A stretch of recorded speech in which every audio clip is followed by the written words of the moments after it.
प्राचीन उत्तरी क्षेत्रों के धुंध से ढके जंगलों में एक विशाल खाई से ढका दानव, मॉस जायंट, की कहानियां सुनी जाती थीं।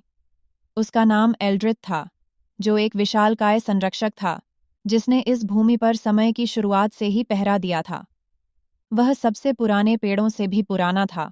उसका शरीर कई बेलों और पत्थरों से बुना हुआ था। बहुत कम लोग उसे देखकर वापस लौटे थे।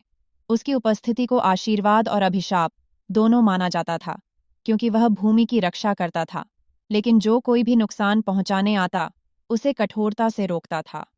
एक धुंधले सवेरे अरिन नाम का एक अकेला यात्री गहरे जंगल में जा पहुंचा। वह एक रेंजर था, जिसे अपने लोगों ने एक दुर्लभ जड़ी बूटी लाने का कार्य सौंपा था, जो केवल एल्ड्रिथ के क्षेत्र में ही पाई जाती थी। बुजुर्गों ने उसे इस संरक्षक के बारे में चेतावनी दी थी, लेकिन उसके पास कोई और चारा नहीं था।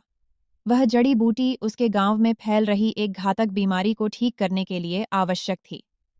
अरिण कई दिनों तक घने जंगल में चुपचाप चलता रहा, जब तक कि उसे अपने पैरों के नीचे की जमीन में हलचल महसूस नहीं हुई।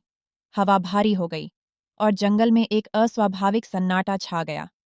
तभी ऊंचे ऊंचे पेड़ों के बीच से उसने उसे देखा।